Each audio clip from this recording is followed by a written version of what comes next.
Hi, my name is Dan Fowler. I'm president of the Apartment Owners Association of California, one of the largest individually organized groups of apartment owners in the state. I want to welcome you here today, even though it's a sad day in America, isn't it? It's really a sad day, one of the saddest days that we've had, and I think maybe the total population is now experiencing the sad day every day that many apartment owners have been experiencing for the last 40 years since they began taking our property rights away from us with their so-called rent control or rent stabilization. And folks, it's going to get worse. They're planning right now to extend the free rent deal that they've forced us to give to tenants up to this time for the last year. They want to extend it for another year. And after that, they'll be looking at further extensions. And so that's what we had for Sad Day, and now all America is experiencing that same thing. What we're going to ask you to do to combat this extension that they're looking for, is to write letters to express your opinion, tell them why rent control is wrong, why free rent is, you think you wouldn't have to explain to intelligent people or people who are supposed to be intelligent that free rent just is not right. Morally, it's wrong. These politicians and people crying for free rent have lost their moral compass. Let me say that again. They have lost their moral compass. In other words, they don't know the difference between what's right and what's wrong. You've worked for your property. You sacrificed for your property. Property rights are the basic of all of our other freedom rights that we have, but yet they're jerking it out from under us, and they have done that during the last year. Matters not what excuse they've used to do it. Any excuse that comes along, they're going to try to use that to take your property. I've mentioned this for many years. They want your property. They want to take it. You say, oh, Dan, they don't want my property? Then why have they been buying motels up? Why has the city been buying motels? They've taken advantage of them, haven't they? The motels don't do business because you're supposed to stay at home. And so, oh, this is an opportunity, and they rush in there and buy those buildings. They bought several in the city of Los Angeles, and they're going to be buying several throughout the state. After they get through with that, they're going to go after apartment owners. One city council person was actually giddy about the idea, excuse me, about the idea of you losing your building so that they could come in foreclosure and buy it real cheap and provide more housing for the homeless. Now, providing for housing for the homeless is a very nice thing to do. Not for the city, of course. It's not their job. But it is a nice thing to do. But at your expense, at forcing you into foreclosure to do it, that's what they want to do. Now, realize that, folks. Realize that and face the facts of what they're doing and where they want to go with this whole thing. So please write a letter to the governor. The governor's going to have to sign anything like that outside of the cities. Write a letter, a personal letter to the governor. Explain to him. Say, hey, could you go into the grocery store and could you actually pay 25% of the value of the groceries and walk out the door? Or could you walk in and take all your groceries and say, I'll pay you in 6 months? Sucker. And that's what they've looked at us as being, suckers. And we're going to provide all this free housing and not charge anybody for it. And they think we can do it forever. You can't. People are going to lose their building. People are going to lose their retirement. They're going to lose everything that they've worked all their life for. And these cheap politicians who don't know economics 101 are going to cause that and take it away from us. And that's what they want to do. So write the governor a letter. I'm going to put up on the screen the governor's address so you can write that down. Write the address down, state of California. Put the governor on there, Governor Gavin Newsom. Tell him your story. If you've had a hard time, tell him that. If not, just explain basic economics to him. Use the grocery store. Use a car rental. You want to go down and rent a car? Go in and get a car and tell him you're going to pay him 6 months later. Sure. Sure, you're going to be able to do that. Give him some examples of analogies, because obviously they don't understand what they're doing to us. Or they do understand it, and they're buying an awful lot of votes with your property and with your retirement income.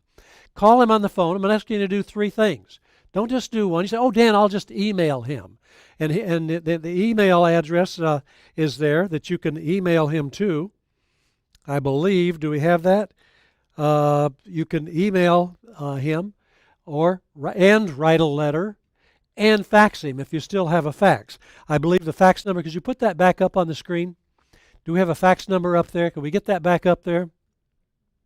Yes, you have a fax number at the bottom. If you still have a fax, you can fax him. Phone him. You'll still all have phones. You call him as soon as this seminar is over with. Give him a call. Take your cell phone and call him and say, hey, what are you trying to do to us? And then mail him a letter too. Do all those things. Email, write a letter, fax, phone, and hit them hard. And if all you say, oh, somebody else will do that, I'll just email. No, they don't look at emails that much. They look at the letters more than they're going to look at the emails. And so do all three things and put that in. Tell your story. Tell your story about it.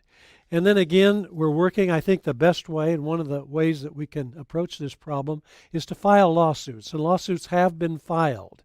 Lawsuits are out there. AOA is building a war chest right now.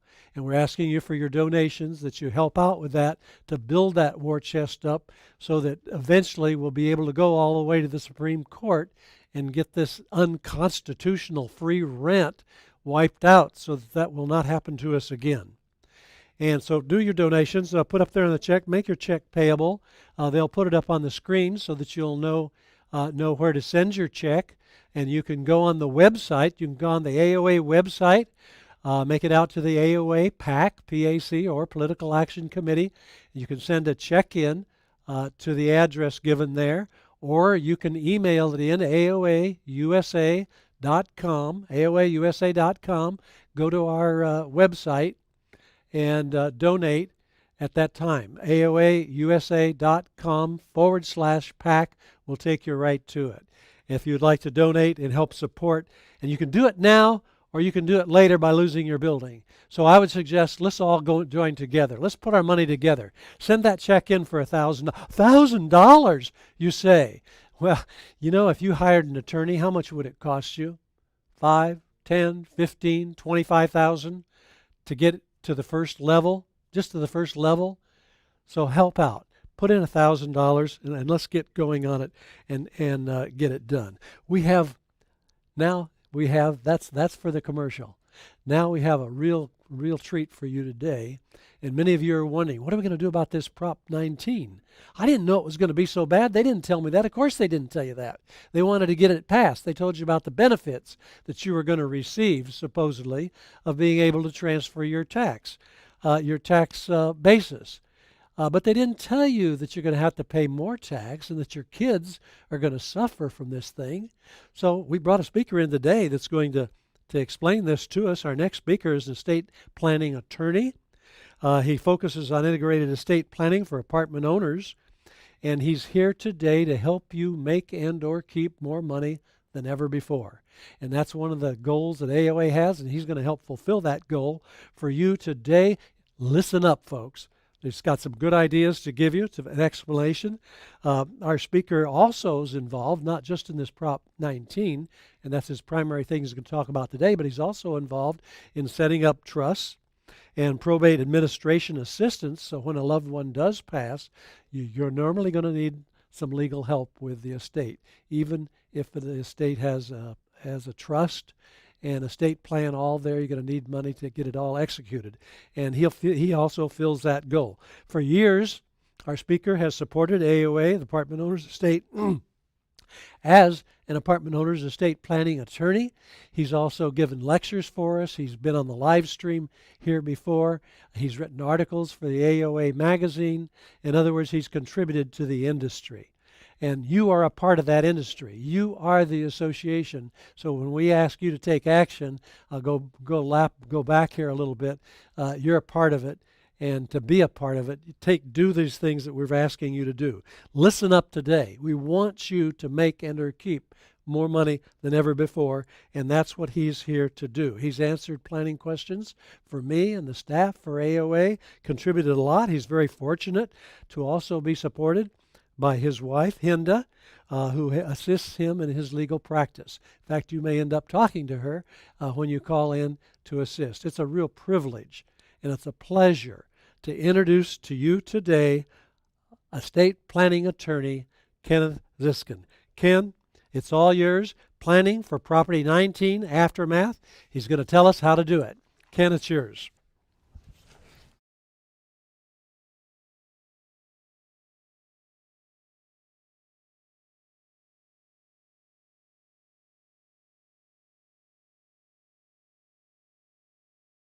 You're not out here in the audience.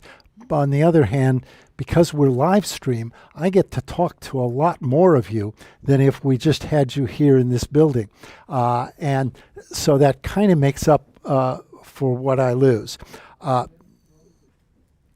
Dan had to say about helping support making the law work well for you is really important. And in fact, right now, probably settle for it if the law would just be neutral for you.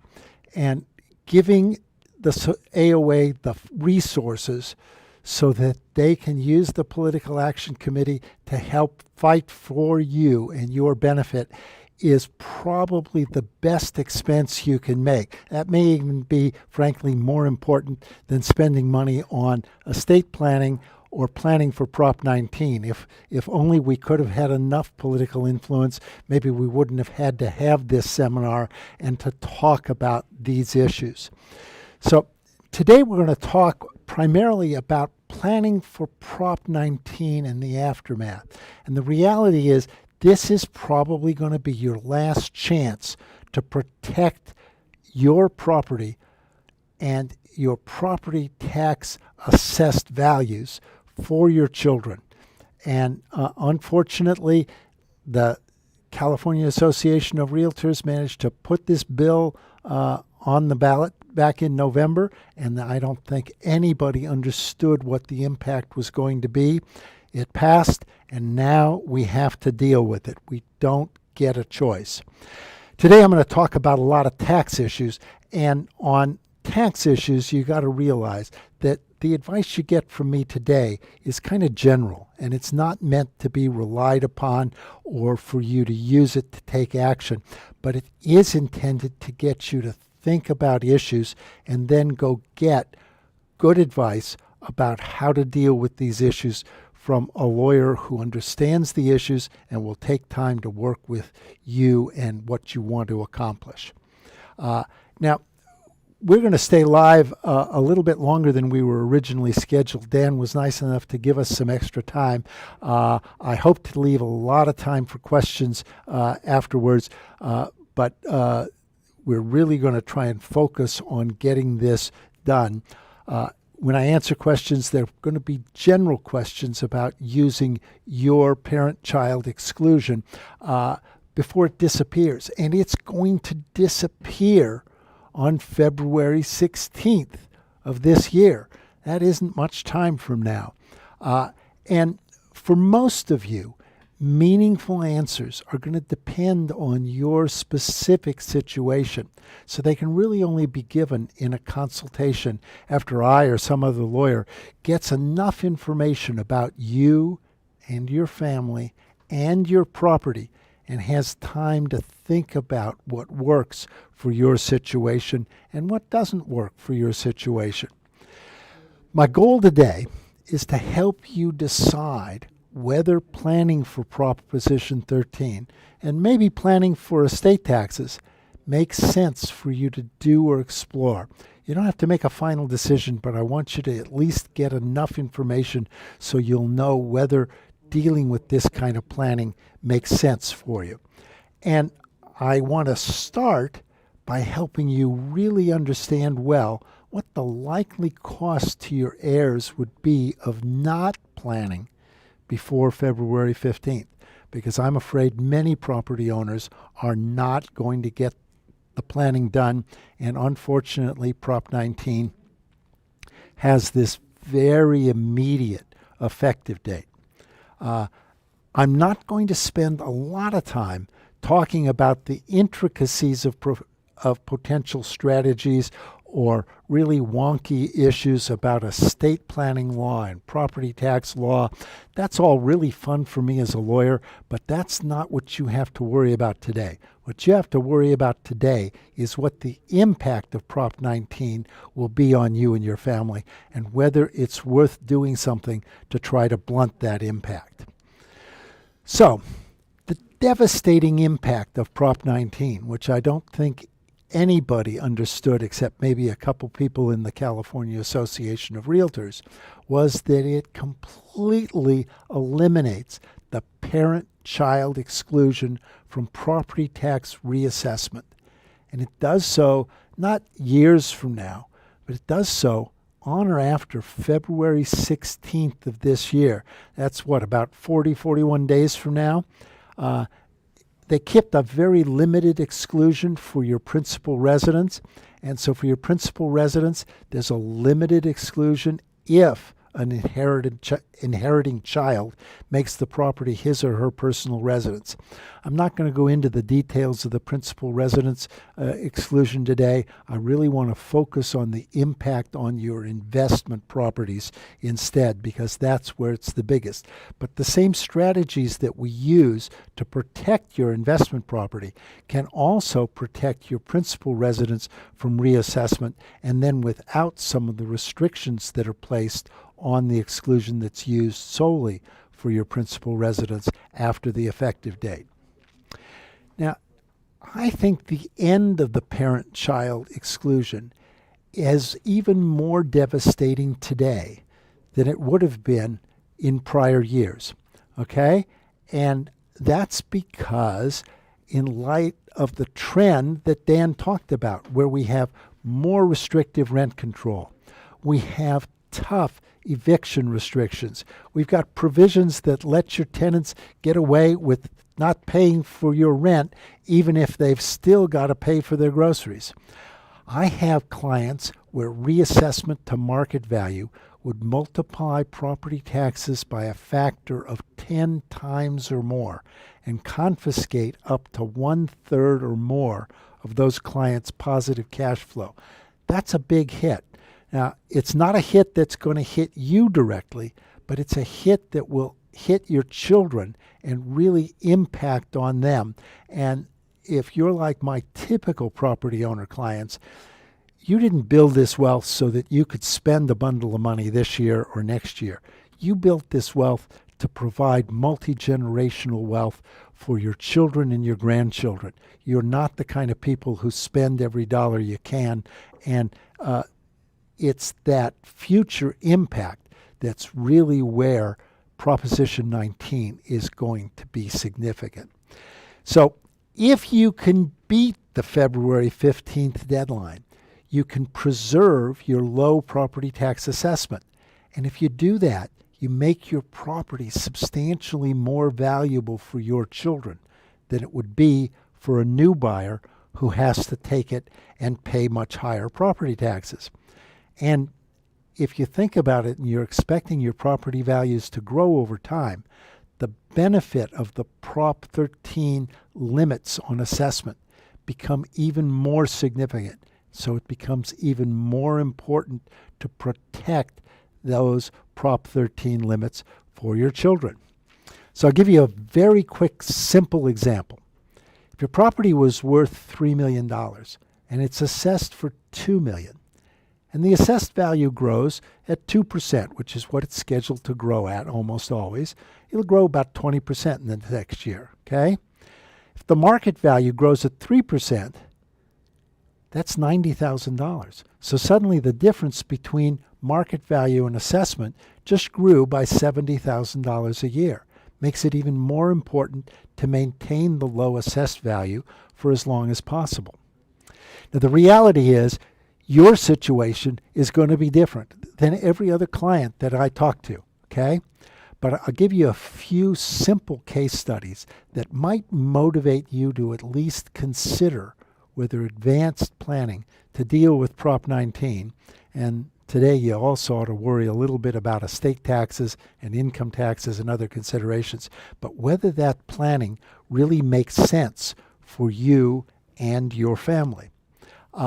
If you then want help analyzing the benefit of trying to plan around Prop 19, you can seek a consultation with me or other qualified counsel to see if doing the planning is really worth the cost and the effort, because there aren't any free lunches in this world. But I promise you that I will do for you, if I can have a consultation, the same thing I do for every potential client, and that is I will discourage you from doing this planning and spending the money unless the anticipated savings are many times the cost of doing the planning. But your definition of how much cost is worthwhile and how much benefit there has to be to justify it is the one that counts, and not mine.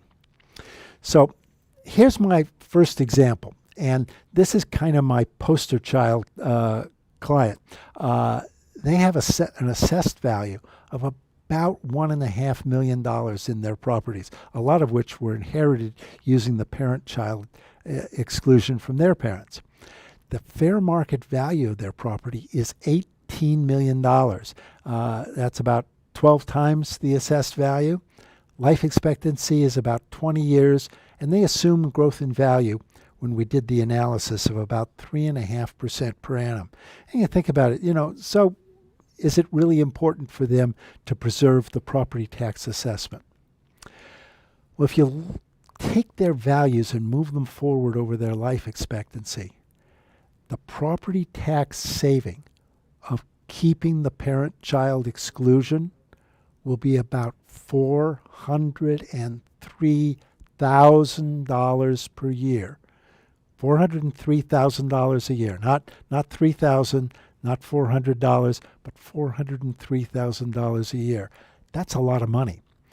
Over 30 years, which would be about the anticipated lifetime of their children, without even considering the impact of further appreciation on the property, they could save about $12.1 million in property taxes.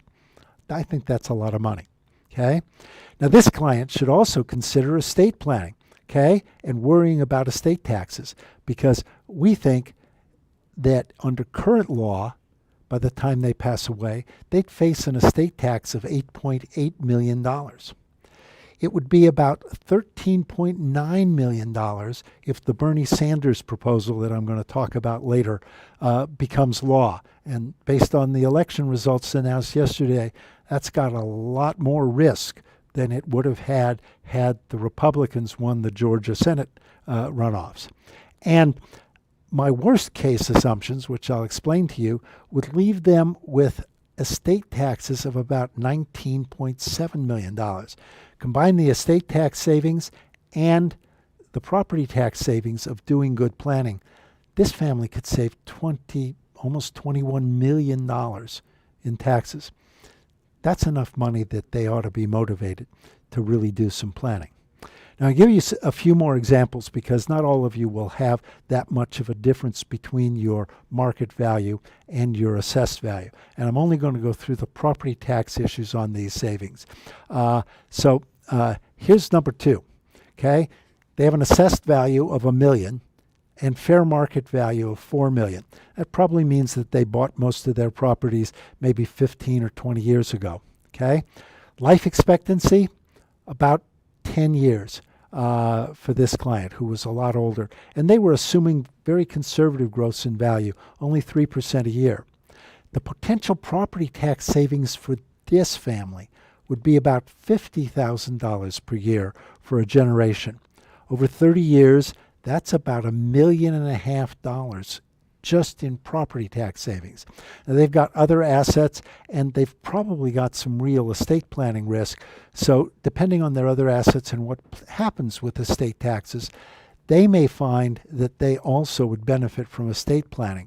But if they don't worry about estate tax planning, they need to worry about preserving the parent-child exclusion for their property taxes.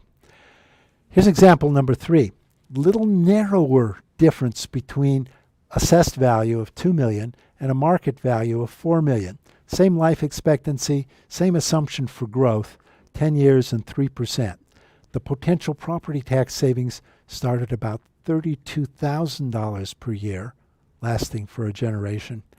That's about $1 million in property tax savings. And that's without even considering the fact that the differential grows every year that their children would own the property. Depending on other assets, again, they might benefit from estate tax planning. But $1 million a year benefit when the property differential between market value and assessed value today is only $2 million. Example number 4. This one, I wasn't so sure it would turn out to be worth doing the planning until I ran the spreadsheet and looked at it. $1 million assessed value, $2 million of market value. This could be somebody who bought their property within the last 5 or 10 years or less. Okay? Life expectancy, 10 years again, same growth in value, very conservative at 3%. Property tax savings for them, only $17,000 a year projected at life expectancy. Of course, over a generation for their kids, that's $500,000 in property tax savings. And for that smaller estate, $500,000 is probably a lot more meaningful to their kids than saving a few $1,000,000 would be for somebody who has a much larger estate. Even with just a $1 million difference between the assessed value and the market value, timely planning can preserve $500,000 in cash flow for your children. Now, this is mostly a webinar about really convincing you to do property tax saving. But we've got to think about this not in isolation, but overall. And estate tax exposure is a really big deal, because after yesterday's results from Georgia, it is very likely that with Democratic control of the Senate, estate taxes are going to be a lot tougher in the future. So I'm going to give you a very rough way to project potential estate tax savings that you would get from planning. And I'm going to use that $18 million client as the first example, and then I'll give you some examples for clients that don't have that large an estate. I do something called an estate tax exposure ray. I like coming up with fancy names, to take into account projecting your estimated life expectancy, what you think will happen to appreciation, and different levels of estate tax rates and exclusions, because I don't know for sure what the estate taxes will be in the future by the time you die. I'm pretty sure it'll be worse than it is today, but who knows? And when we do this planning, we give you your own spreadsheet so you can play with the assumptions. And when you play what-if games, you can figure out what the impact would be on different kinds of planning. So here's my basic exposure ray, and this is the one for that client. They start off with a $19 million estate, and today's estate tax exclusion, or it was when we did the planning for them in 2020, was $23,180,000. It's $23,400,000 for a couple right now. No estate tax if they die tomorrow, okay? That's not their plan, okay? What about at life expectancy 20 years from now? If we just get the sunset that is scheduled to happen under current law, which reduces exemptions in half, they're looking at about $9 million, $8.8 million of estate taxes. That's a big chunk. If the Sanders proposal passes, they're probably looking at about $14 million, okay? On my estate planning group, we talked about this the other day among a bunch of lawyers, and we think it's almost certain that California is going to adopt its own estate tax. My worst case is that the estate tax rates go back to historical levels, 55%. We get the exemptions from Sanders-Gomez, and we get a California 20% rate, and the tax for this family is almost $20 million. That's real money in my book, and it's hard for you to invest well enough and smart enough for your investments to make up for that. Okay? I'll do one more exposure ray before I go back to this. This is a couple in their early 70s, $9 million estate, 20-year life expectancy, and they expected the same growth in value. Okay? No estate tax problem today. The best case projection under the 2026 sunset, if the laws don't change and California doesn't adopt an estate tax, if they don't do any planning, they're probably looking at only $924,000. But that's not what's likely to happen. What's more likely to happen is that something like the Sanders-Gomez bill passes, then their kids are looking at $5 million of estate taxes. And if we add on a California tax and an increase in rates, they're probably looking at $7 million in estate tax. These are dollars that are big enough so that you should at least think about doing good planning. Now, when you think about this, I like to give people rules of thumb so that you can do a little bit of thinking in advance before you decide you want to come in and do a consultation. If appreciation and debt reduction and unspent cash flow add 3% a year to your net worth, that means it doubles in 24 years and grows by 43% in 12 years. If it adds 4%, you double in 18 years, and it grows by about 42%, but in 9 years. If you add 5%, it doubles in only 14 years, and it grows by about 41% in 7 years. These just give you a little bit of an idea of whether estate taxes are something you should worry about. And when worrying about it, compare what you expect in growth in net worth to what you anticipate the estate tax exclusion will be.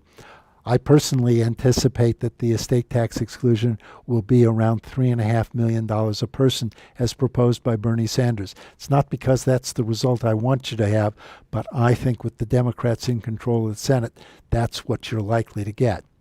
If your estate will grow beyond the Sanders exclusion of $3.5 million a person, which is $7 million per couple, you need to at least consider doing advanced estate planning for your heirs.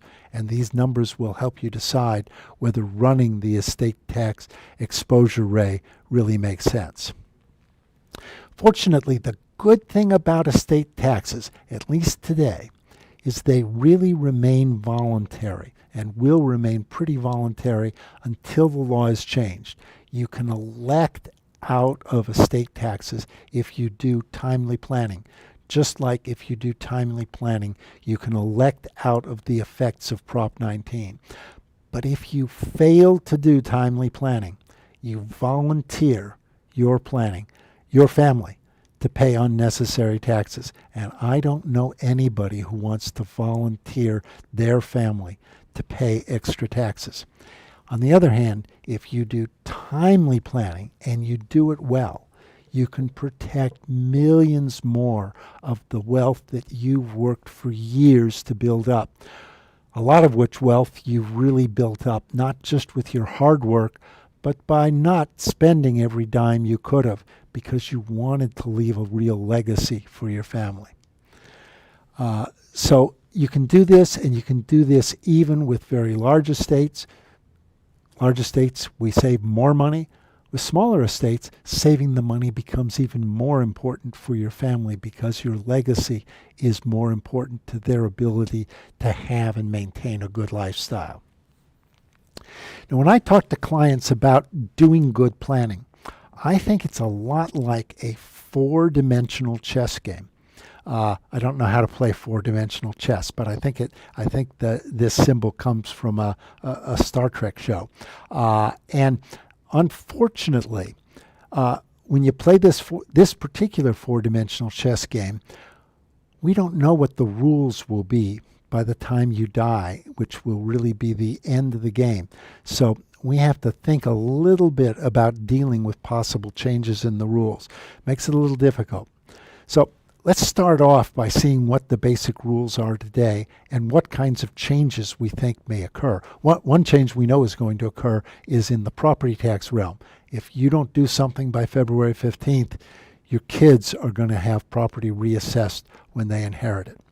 But on estate and gift tax exclusions, today the estate tax exclusion is $11.7 million a person, $23.4 million for a couple.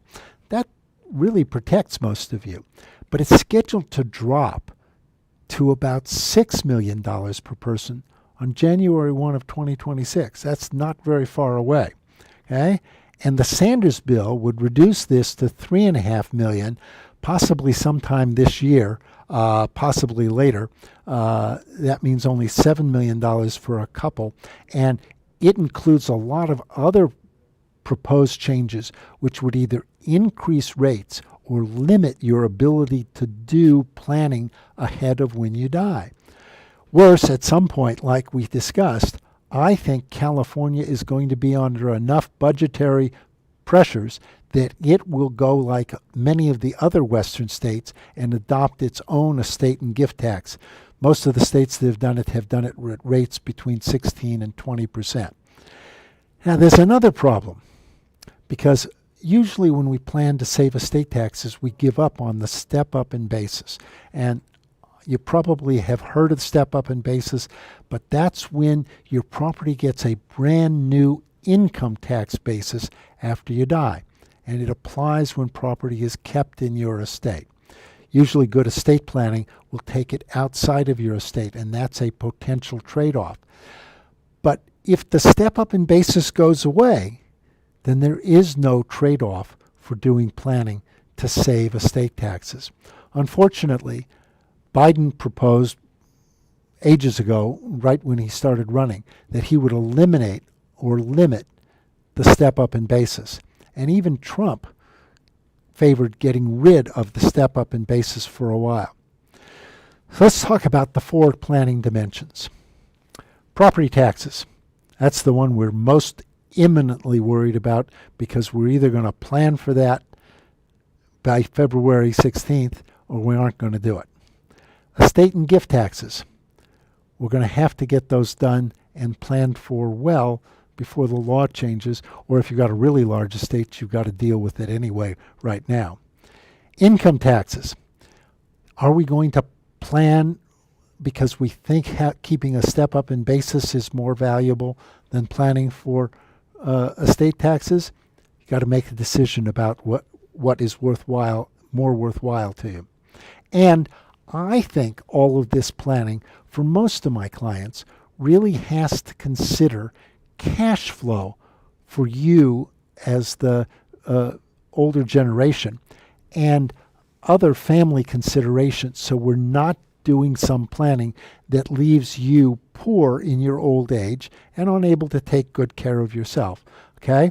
And you may have other family considerations that are very important as part of the planning. So I'm going to try and go through and give you an idea about some of the basic planning alternatives. We have almost an infinite combination of strategies and tactics, but they usually involve one or more of the following. One thing, and for some clients and some apartment owners, this may be the right thing to do. Do nothing, okay? Prop 19 isn't going to change your property taxes, and you may not be worried about your children's property taxes. You may not think they're going to keep their property. There are all kinds of reasons why you might decide to do nothing. Some people may say, well, you know what? I think I want to do something simple. I want to transfer the real estate directly to my children right now, okay, before February 16th. That's an alternative, and that's something that should be considered. I think for most families, they're better off making transfers in trusts, and I will explain why. And sometimes the best trust kind of to use is an incomplete grantor trust. Don't worry, I'll give you an idea of how that works as we go along. And if you're still worried about estate taxes, then we'll plan to minimize estate taxes and still get property tax benefits. So on these alternatives, if you're going to choose anything other than do nothing, you need to document the transfers of your property on or before February 15th of 2021. I think that's about 40 days from now, to preserve your parent-child property tax exclusions. That means you at least need to be able to prove that deeds were signed and delivered, even if not recorded. And it's good that California is a state where if you sign the deed and you deliver it, that actually transfers title, even if the recording hasn't taken place yet, because most of the recorders are really backed up on recordings, and as we get closer to February 15th, they're probably going to be even more backed up. To do this and do it well, I think you need to begin planning probably by the end of next week, maybe sooner, but you shouldn't wait. If you want to start doing the planning on February 14th, there's not much you're going to be able to get done and do well.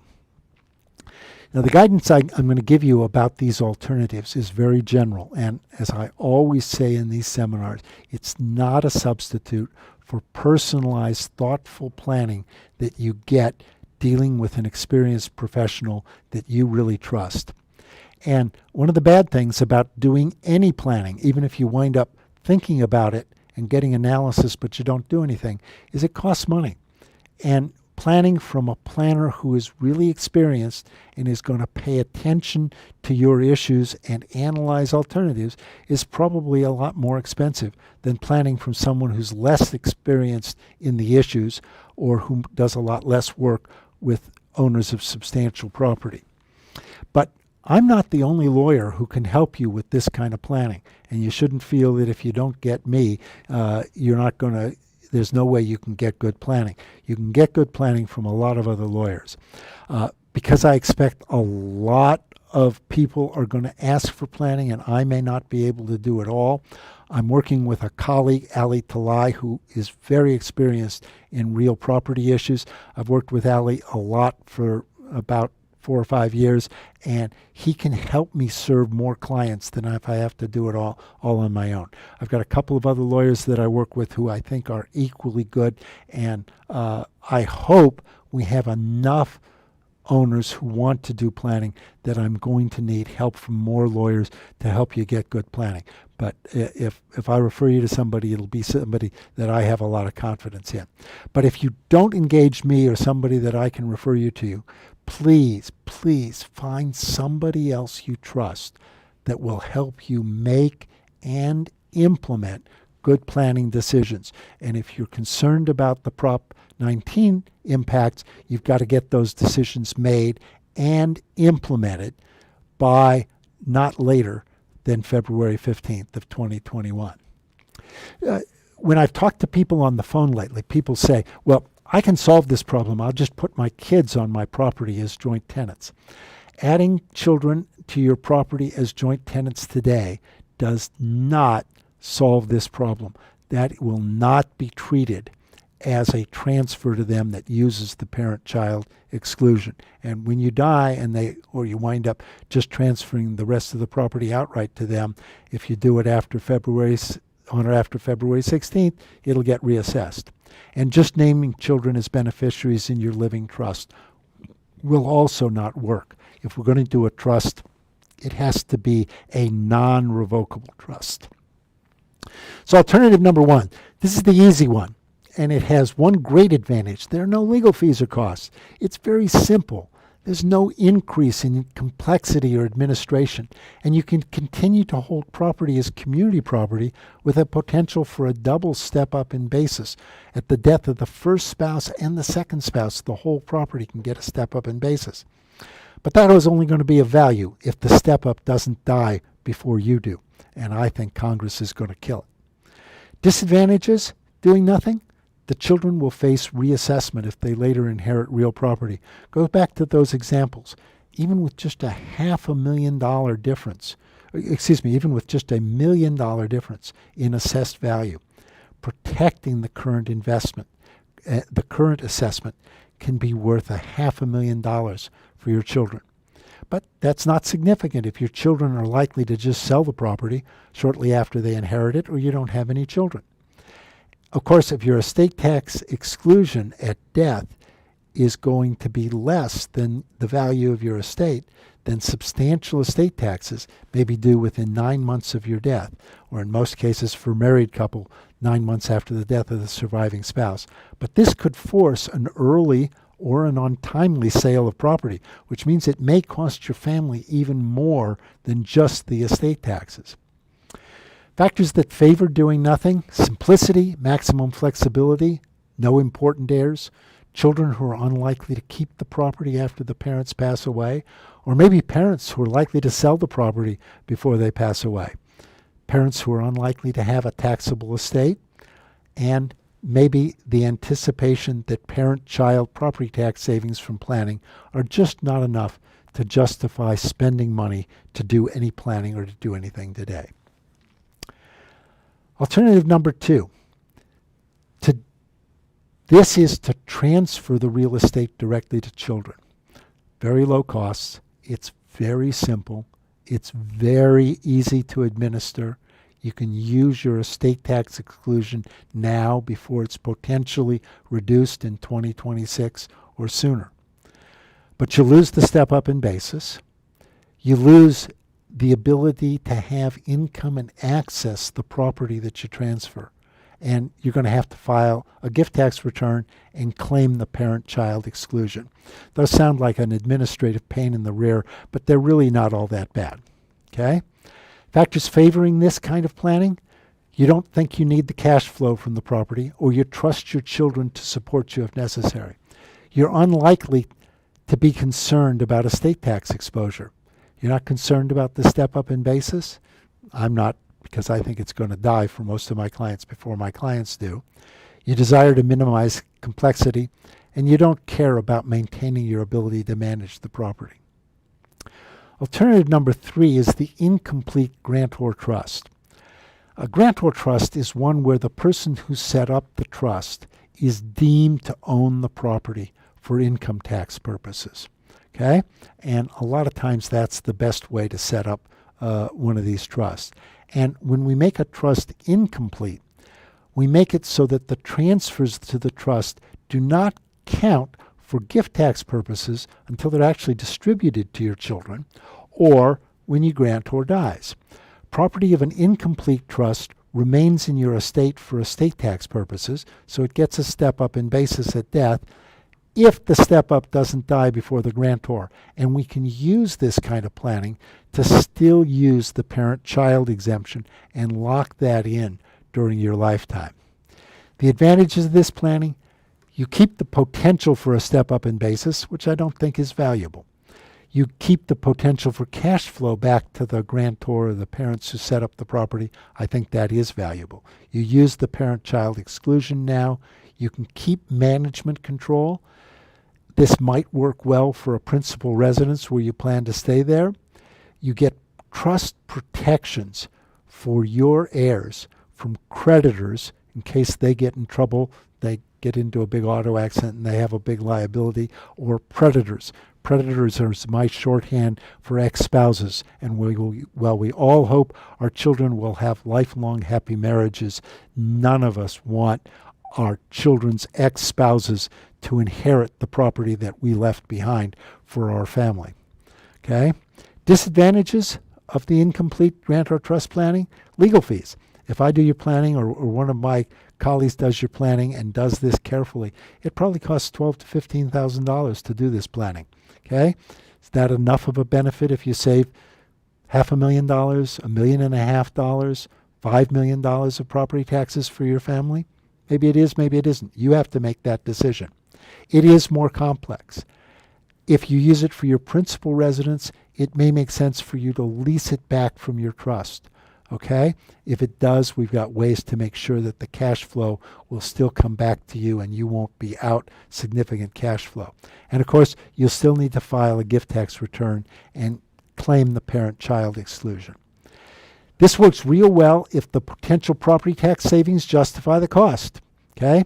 I usually think that means having a market value at least $1 million above property tax assessed value. But if you're younger, you might decide that it's worth doing even with smaller differentials. It works well for clients who may want to preserve some cash flow for themselves at some point in time, even if they don't think they're likely to spend money, just in case. Okay? It works if you're not concerned about minimizing estate taxes, or you believe the step up in basis, if it survives, will be worth more than estate tax savings. Okay? And it's very favorable if you want to get trust protections for your heirs. Now, alternative 4 is where you really plan to get both estate tax and property tax savings. It's designed to save both taxes and usually will make sense only if there are millions of dollars of aggregate savings. It offers the maximum savings potential if estate tax savings are a meaningful risk that you want to avoid. The potential for tax flow to the grantor is still there. The grantor can stay in control of management. There are a few decisions which you'll have to give to a third party, but you'll get to pick the third party. You can't keep control of distributions or liquidations or amendment of the terms if you're going to use an LLC inside the trust. You can use your parent-child exclusion before the deadline. It can work for your principal residence, and again, we get protection for your heirs from creditors and predators. Alternative number 4, disadvantages. Legal fees. Probably cost $40,000 to $45,000 to do that planning really well and careful. You will need appraisals of the property. Ongoing costs may run $3,000 to $5,000 a year, although in some cases you can make it run less. Usually you'll need an independent professional administrative trustee if you want to keep potential access to the money. Sometimes you can get away without that. But the savings to your heirs should be several multiples of the cost. There's going to be complexity, and there's going to be administrative provisions that you'll have to adhere to, or you potentially lose some of the benefits. It probably eliminates the step-up in basis, although we plan in ways that might preserve the possibility for a step-up if the step-up survives, and you'll still need to file gift tax returns and claim the parent-child exclusions. This planning makes sense if you believe your estate will generate estate taxes given your current values, the anticipated growth, and the anticipated reductions in estate tax exclusions. It makes sense if you anticipate significant property tax increases if property is transferred to children after February 15th of 2021. It makes sense if you can tolerate some complexity and cost in exchange for millions of dollars of savings. You put up with an awful lot of complexity owning your property for years and building values. If we can add a few millions with a little bit of complexity, it's probably worth doing. And it makes sense if the savings as a multiple of cost provides what you consider to be an excellent return on investment. And only you can decide how much return is enough to count as excellent. Now, some good news about planning. Planning usually comes with some bonuses, okay? It can give powerful liability protection to your children. That's what we mean by protecting them from creditors and predators. It can provide an ability to pass wealth from generation to generation without death taxes at each generation, at least if Congress doesn't attack that provision as well. And it sometimes can even provide some income tax benefits depending on how we set things up. The choice really is yours, okay? You can do nothing now. It's real simple. Your life is much easier. But if you do that, you're probably volunteering your family to pay millions, not thousands, millions in unnecessary property taxes and death taxes. And your other alternative is you can plan on a timely basis and probably save millions of dollars for your family. If you've heard me speak before, or you've read any of my articles, you know I always talk about my family wealth strategies motto. If you fail to plan well and plan now, plan to fail. Please don't procrastinate, okay? And I wish that I had time to talk to every one of you. When I talked to Dan the other day, he said we had 1,300 people registered for this call. I can't do 1,300 calls or consultations between now and February 15th. Okay? And frankly, if I could do that many, it would leave me no time to actually do work for clients. So at least until February 15th, I'm charging for consultations because it's going to take me away from being able to do work for people who are serious about planning. I think a good consultation takes about 3 hours of time, about an hour to review information and about 2 hours talking to you. And I'm charging $900 an hour, so it's $2,700. Okay? At least until February 15th, if you want to do planning that's not linked strongly to the property tax issues, I'm probably not going to talk to you until after February 15th because I want to help as many clients who are facing this February 15th deadline as possible. It doesn't mean that for those clients I will only worry about property taxes. I'll still worry about income taxes and estate taxes and everything else, but I want to make sure I take care of the clients for whom this deadline is meaningful. If you want a personalized consultation, don't make my phone ring off the hook right now, but send an email request to kenzisken@gmail.com. kenzisken@gmail.com. I'll put that back up on the screen later, so if you don't write it down quickly enough. And I'll send you the forms that I need and have to have from you so that I can prepare for the consultation and make it meaningful instead of just giving you a canned pitch. I need an estate planning worksheet. I need a completed real estate schedule, which gives me information about the key numbers relative to your real estate, and I'd like to get a copy of your living trust if you have one, so I kind of know what base we're planning from. But if you're going to deal with my motto about planning now, what you really must do and must do now is find an estate planning attorney that you feel comfortable with. It should be an attorney that you believe really has the right experience to help you, and make sure your estate planning attorney understands and focuses on advanced planning strategies for rental property, particularly if that's a major part of your portfolio. It's got to be somebody who understands and works with planning variations so he and she can customize the planning for you. A lot of lawyers really don't do much beyond living trusts or don't do a lot of it. And it's got to be somebody who thinks it's important and thinks it's worthwhile to spend time explaining options to you so that you can understand them and so that you can make the right planning choices for your family. You don't want the choices that I would make for my family. You want the choices that you would make for your family, but you've got to understand your options before you can do a meaningful job on that. And unfortunately, there aren't any simple answers for good planning. So I come back to my motto. If you fail to plan now, plan to fail. Don't procrastinate. It's gotten close to the deadline for doing this planning for property tax purposes, but it's not yet too late. If you want a personalized consultation, email a request to kenzisken@gmail.com. We'll try and get back to you as quick as we can. But you should only do this if you're willing to pay for the consult, because right now I can't take the time away to do free consults.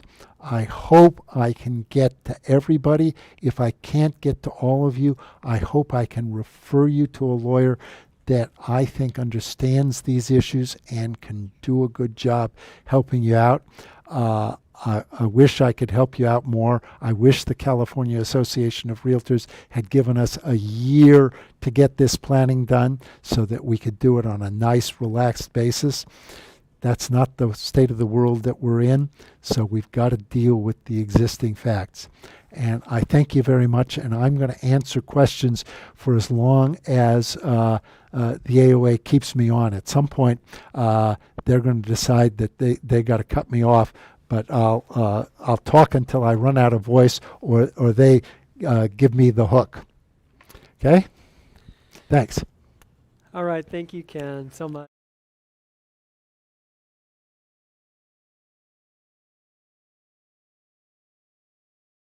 There was even another presentation just before yours at 10 o'clock, and it was also really good on cost segregation. Not everybody signed up for that one, but check that one out too. But anyway, to dive into this, there's tons of questions, and we do have some time to work through it all. And so I'll just go ahead and start with, let's see, we have Teresita Mirajes. Can my children, she's on YouTube, can my children at a high tax bracket now be able to depreciate the value of the rental property before Prop 19?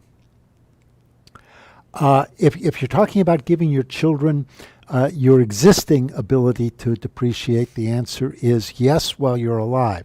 If we do incomplete trust planning, where we keep the property in your estate for estate taxes, and if the step up in basis survives longer than you do, then they could start depreciating all over again at the fair market value when you die.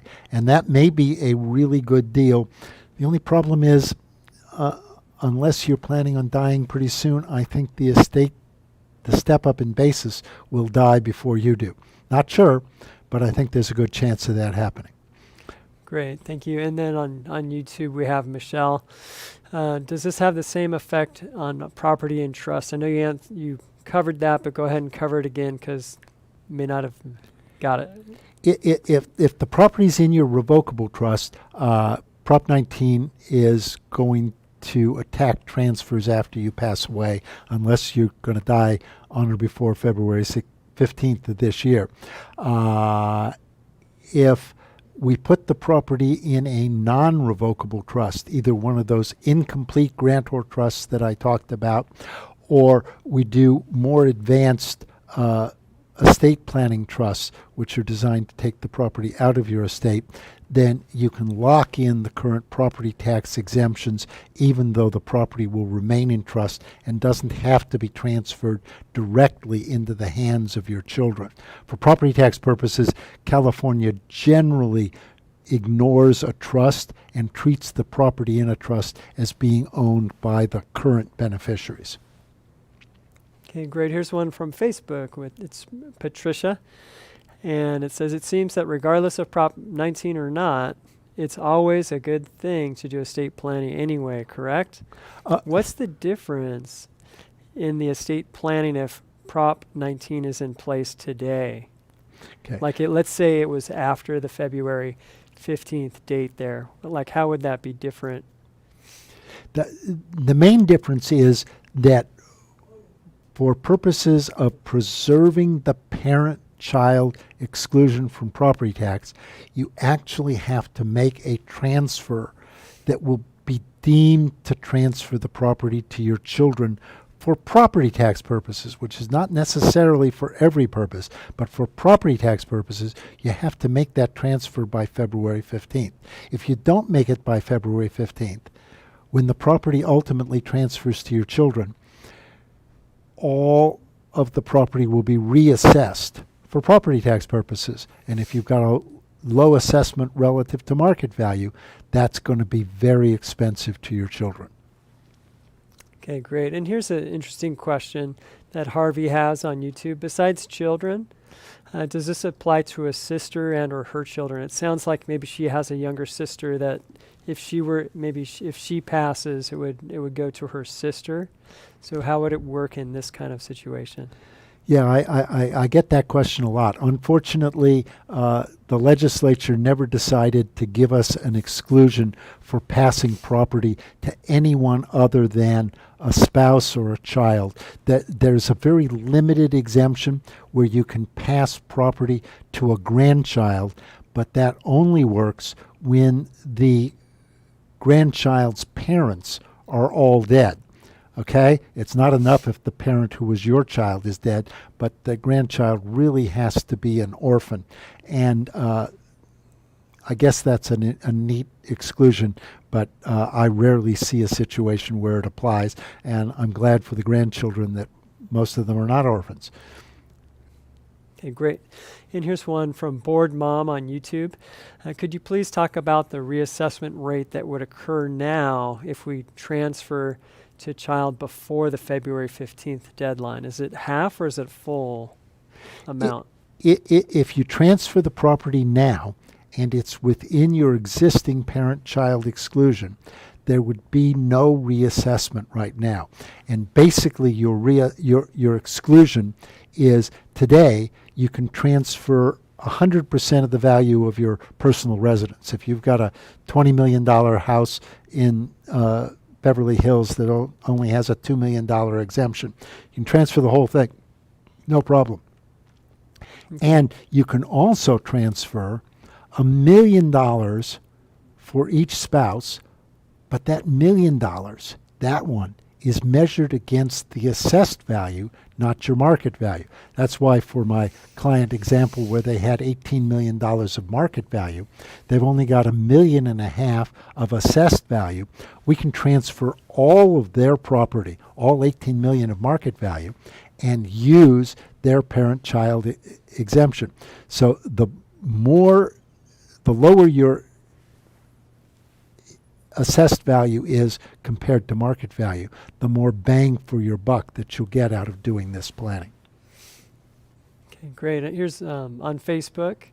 If I already have our estate planning done, what do I need to do differently to make to avoid the Prop 19? I think that's the question they're asking, to avoid Prop 19.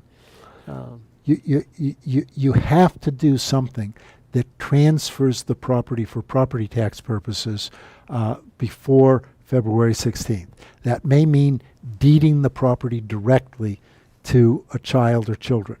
It may mean doing one of those incomplete gift trusts that I talked about. It may mean doing real estate planning that deals with your whole estate and is designed to reduce estate taxes and reduce property taxes. But you've got to do it not later than February 15th. Okay. And that's the way to elect out of this thing. That is the way you elect out of Prop 19. Right. Okay. And we had one on YouTube asked, what about adding the child to the deed? You did cover that. And if I remember right, it doesn't matter, does it? Just adding them to the deed. Just adding them to the deed as one of the co-tenants is not enough if you're making them joint tenants.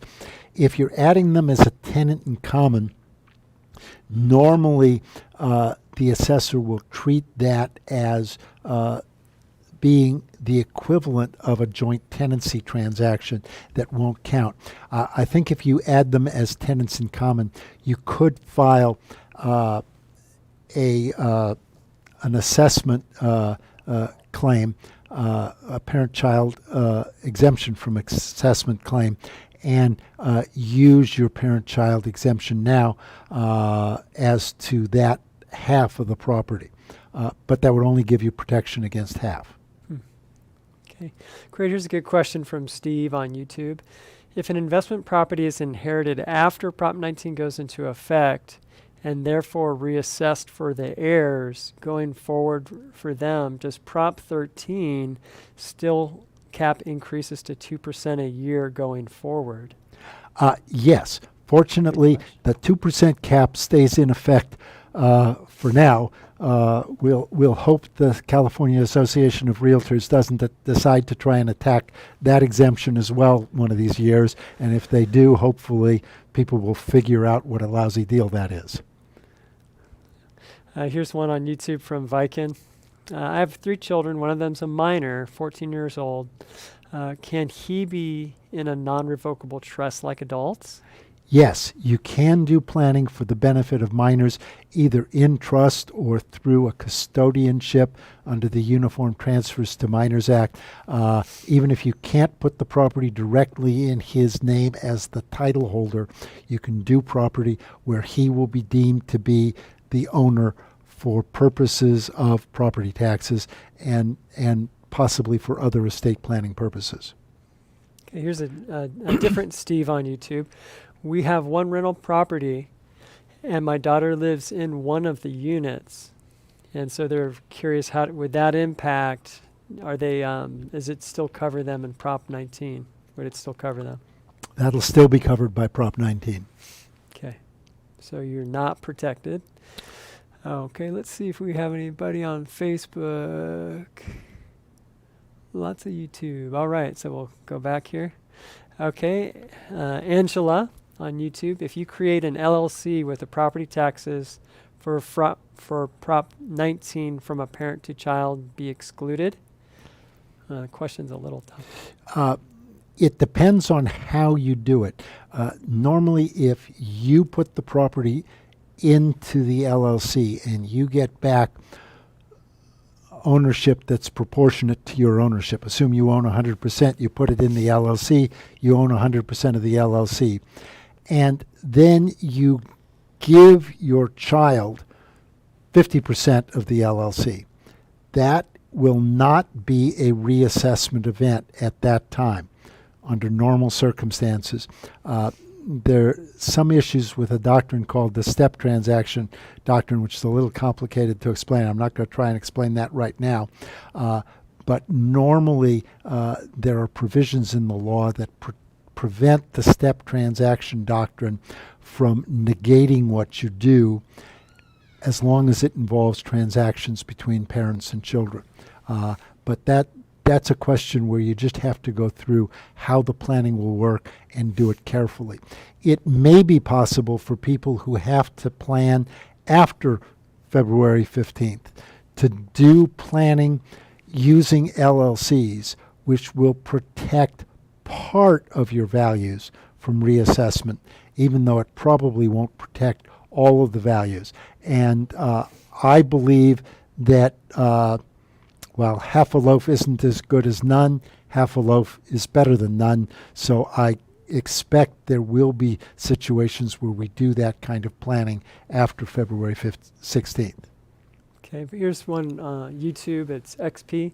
What are the options for grandchildren? Options for grandchildren.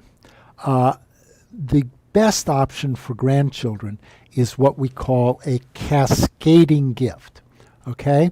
And in a cascading gift, you make a gift or a transfer for property tax purposes to your children, and then your children make a gift or transfer to the grandchildren, their children, okay?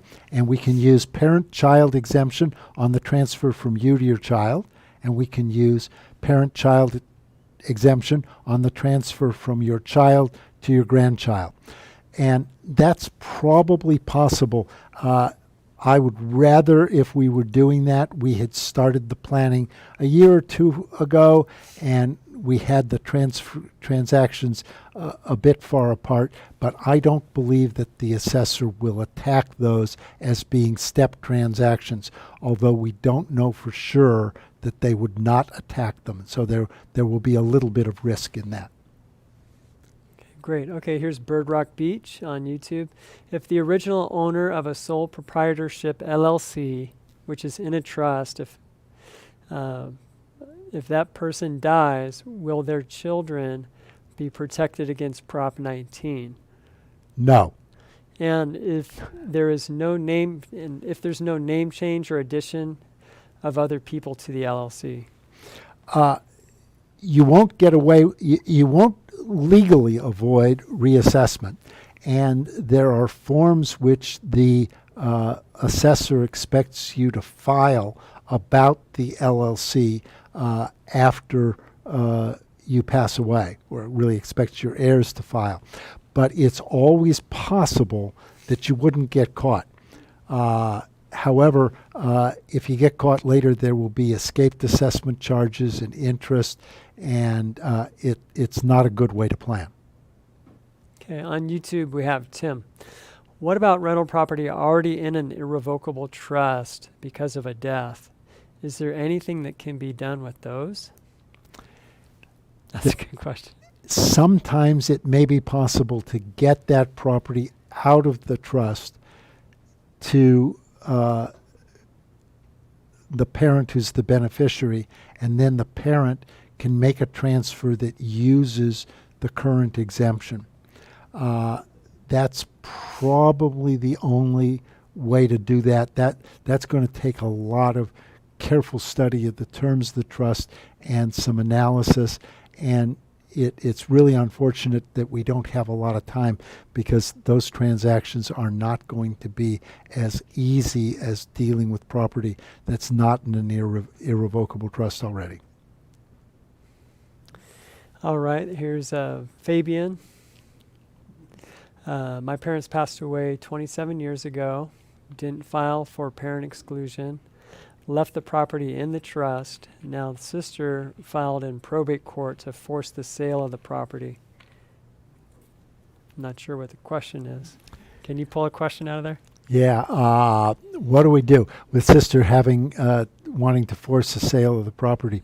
Probably the best solution is for the trust to borrow enough money to pay out the sister's share of the equity, and then keep the property if it's so that it won't be reassessed again. If you want to keep the property, or you let the property be sold and you'll each get your share of the money, and they'll be giving up a lot of long-term benefit. But if your sister really doesn't want to own real estate, she may well have the right to force the trust to sell. A lot of that depends on the terms of the trust, so it's hard to give a real general answer. Okay. Here's one from Tracy on YouTube. What is the soonest the step up in basis could most likely go away? The soonest the step up in basis could go away. Yesterday, Congress could change the estate tax retroactive to the beginning of this year. So I guess when I said yesterday, I meant last week. I believe with the Democrats having only a slim majority, it is unlikely that they would make the changes, any changes they adopt this year, retroactive. And Bernie Sanders, who is not, probably for at least from taxes, a friend to property owners, even his bill, when it was introduced, didn't have any of its provisions retroactive. So I would hope that with the Democrats having only a narrow margin, if they do something, they will not do it retroactively.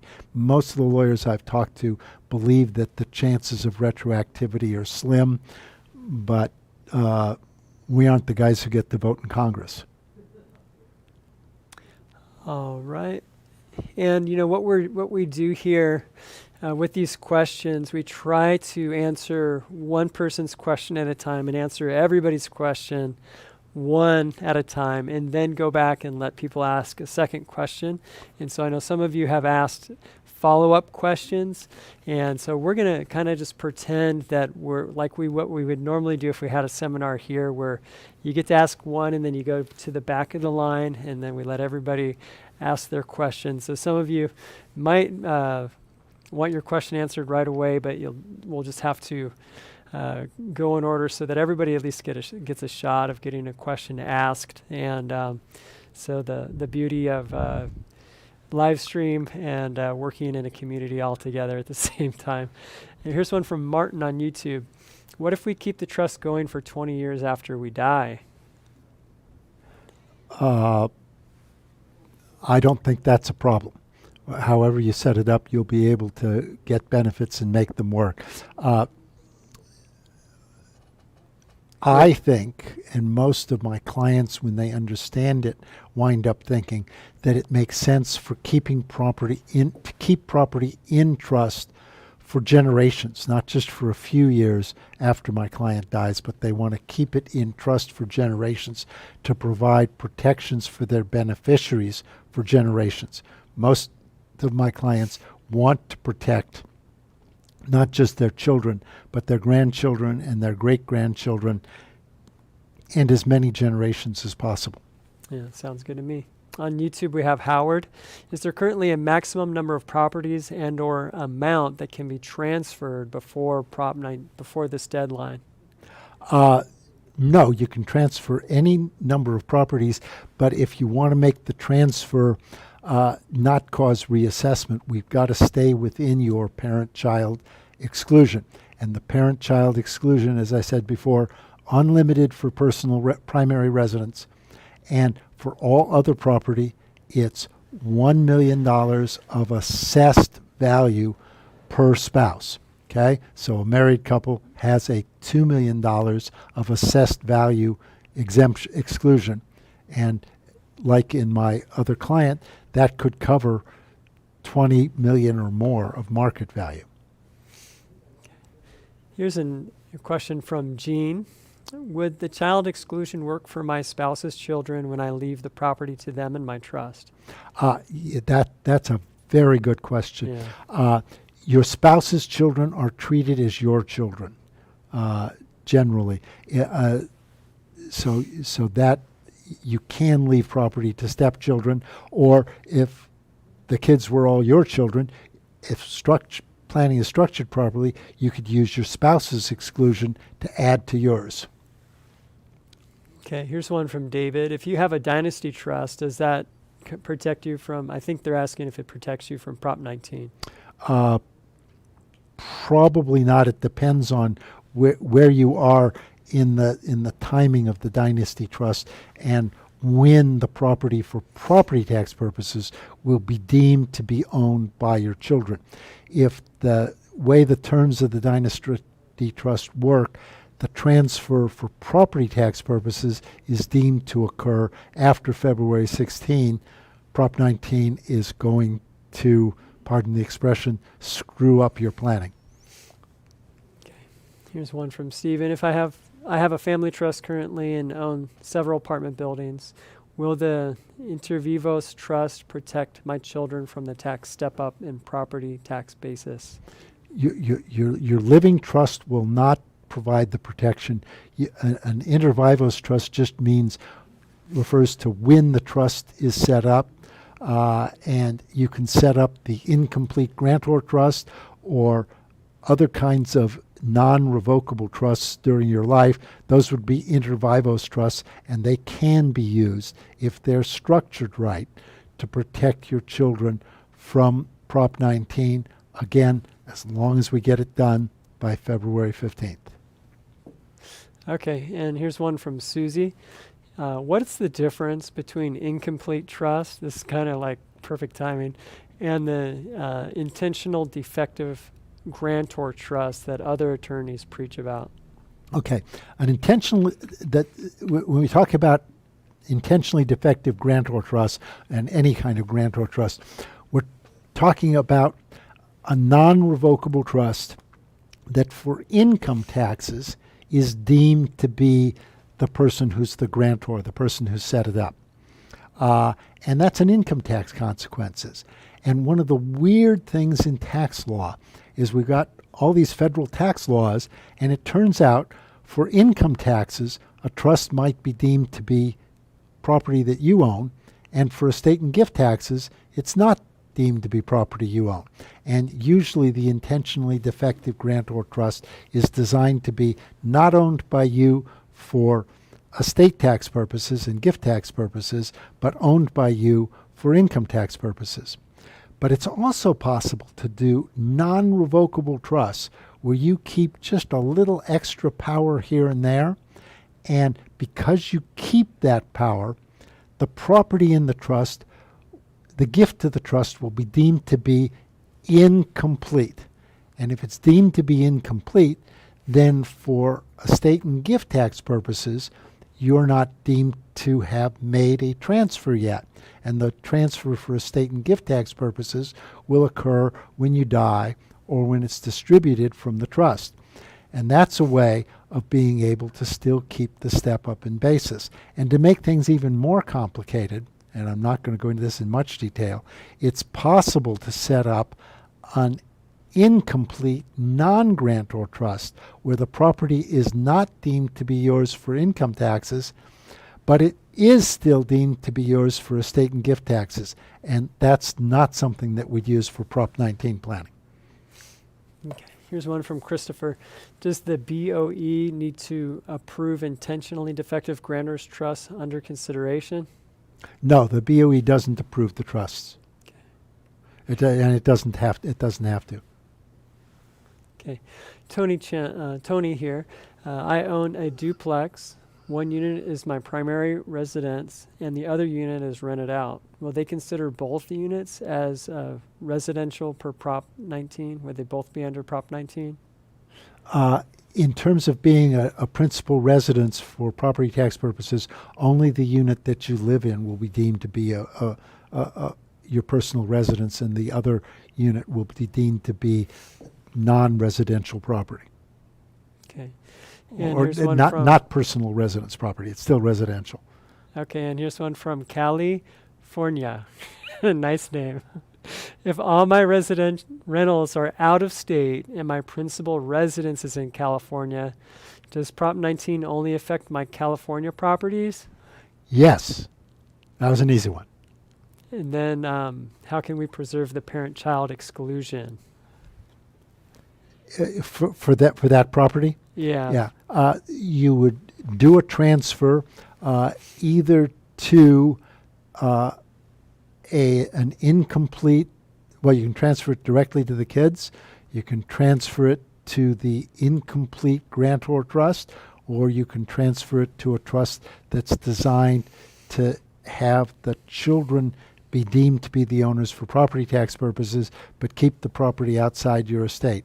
And what you need to do is you need to do some planning with someone who will help you decide, based on your numbers and your situation, which of those makes sense for you. Okay, here's Carrie on YouTube. The question is, if after February 16th they do a 1031 to another property and then pass, will the differential be with the new property value versus fair market value? If you've done a 1031 and it's not the same property, it will get reassessed when it passes to children. Okay. Again, with that limited exception for a principal residence that the child is going to occupy.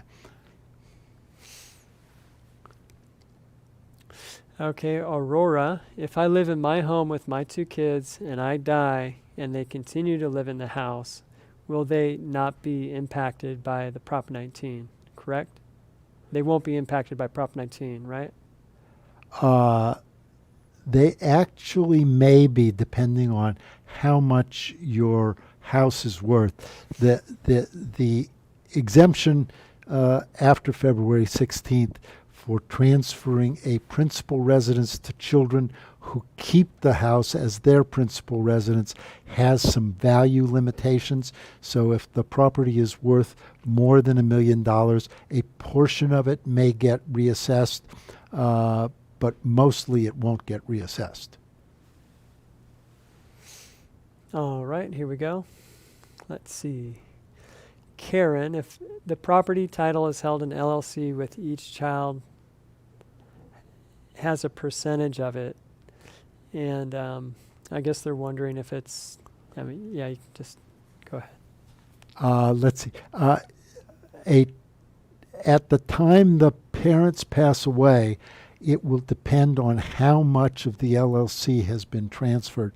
But the general rule, if you put property into an LLC and you're the person who put it in, the property normally will not get reassessed until more than 50% of the ownership interests have changed hands. So Okay. you could give 25% to child number one of the LLC and 25% of the LLC to child number two, and everything's fine. But then someday, mom and dad is going to die. And when they do, there's going to be a transfer of some more interests, and that will all add up to more than 50%, and the whole property gets reassessed. Right, and so let's say they have 4 kids and everybody's owning an equal 20%, you know, and so it's 80%. How would that work? 80% is already owned by the children. If 80% is already owned by the children, then... Or held in the trust, in the LLC, sorry. Yeah. Depending on how the property got into the LLC, that might not be a problem at all when the parents die. Probably the death of the parents is not the key change, but the key change was when and how the other 80% got into the hands of the children. and if it was done the wrong way, it would cause reassessment, but the assessor may not have noticed it yet, so you just have that risk hanging out there. All right, my Eunice. Does amending a revocable trust to an irrevocable trust bypass reassessment of under Prop 19? Maybe. It would depend on the terms and the situation. It's kind of hard to give a general answer on that. Okay, here's Ken. Who would get the proceeds of a sale if property is deeded to incomplete grant or trust but is sold prior to the parent's death? Depends on how we wrote the trust. Okay? Probably the proceeds would go or be held for the benefit of the children, but we can usually structure it so a significant amount of the proceeds will still be able to benefit the parents. Okay, great. Here we are. Okay, real estate prof. Here we are. How does one preserve a retroactive step-up in basis if step-up in basis is repealed and the current owner sells the property thereafter? If the step-up in basis is repealed effective before the death, then it's gone. To get step-up in basis, you're going to have to die owning the property while the step-up in basis is still in existence. Again, I believe that it's unlikely that the step-up in basis will be repealed retroactively. That would be a really dirty trick. If the Democrats had, I hate to blame the Democrats for being bad about taxes, but let's face it, they're more inclined to tax your property than the Republicans. If they had a 57 vote margin in the Senate, I'd worry about retroactivity a lot. When it's as close as it is, I think retroactivity is not likely to happen, but we won't know until the bill passes. And maybe we'll get lucky and nothing will pass till next year or several years from now. Yeah. Great. Films for Frankfurt. On Prop 19 for principal residence, does the state of California give $1 million off market? $1 million of the market value or the assessed value?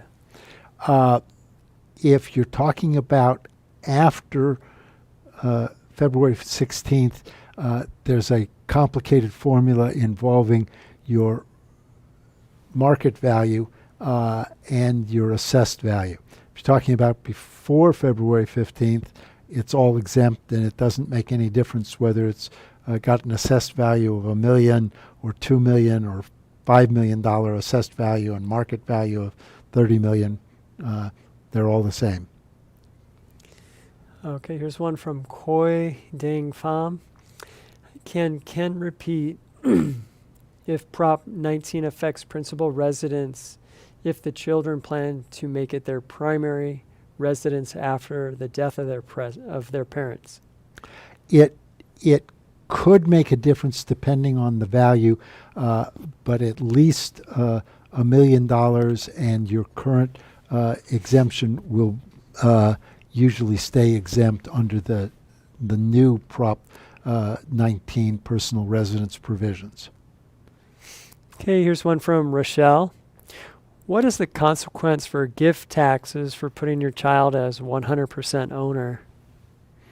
It's a gift of 100%, and you'd file a gift tax return if it's within your exclusion, which right now is $11.7 million. You'd file the return, but you wouldn't pay any tax. Great. Here's Jay Price. If our LLC plan annually gifts more and more ownership of the asset to two children over our lifetimes, does that benefit go away? The benefit of the LLC, the LLC is going to usually be subject to reassessment once the cumulative transfers exceed 50%.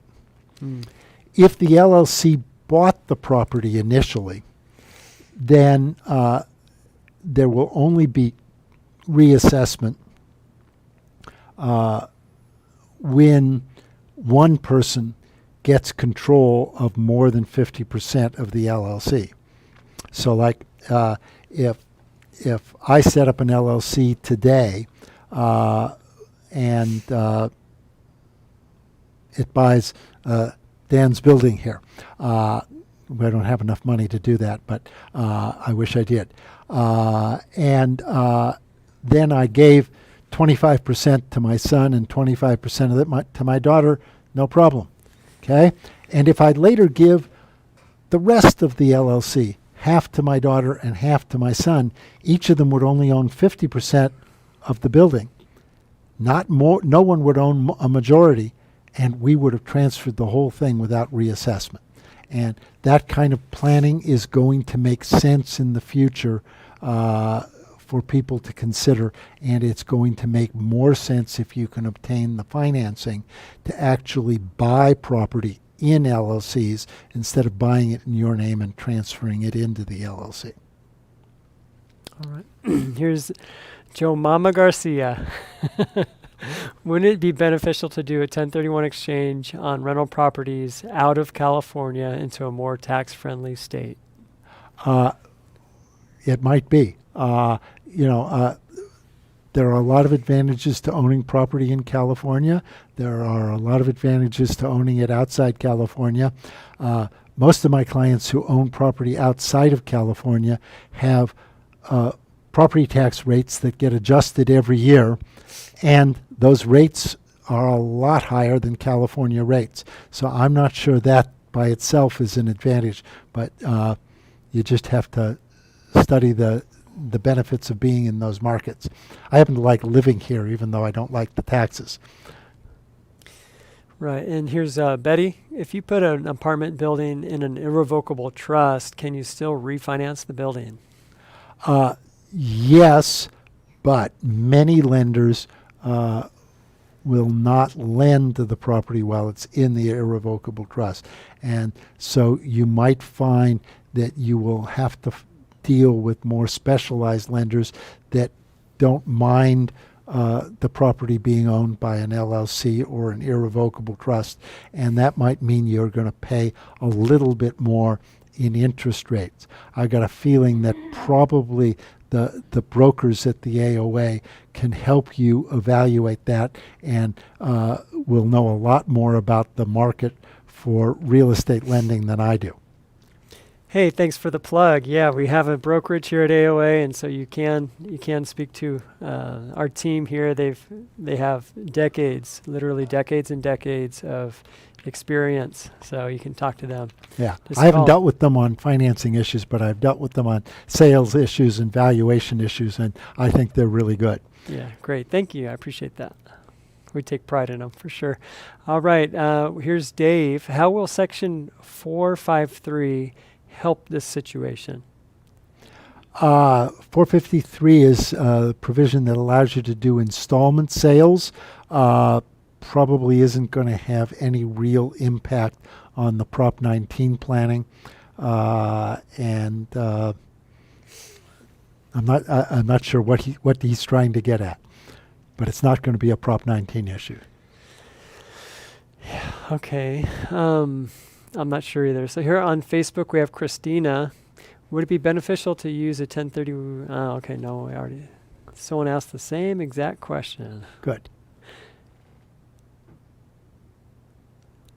Okay, here's Monica. If the 5 properties that we own are less than $3 million, we don't have to worry about reassessed value after we pass for our children? No. No matter what they're worth, if the transfer occurs on or after February 16th, and it goes to your children, at that time the property will be reassessed, whether they're worth $3 million or if they're worth $300,000. Okay. Okay, Evan, will the incomplete trust strategy allow the truster to sell the property if they wish to later? Yes, we can set it up so that you can be in control and be in a position to control when the property is sold. If after February 16th, the 1031 to another property and then pass, will the differential be with the new property value versus or the fair market value? This question was asked, but let's just answer it one more time.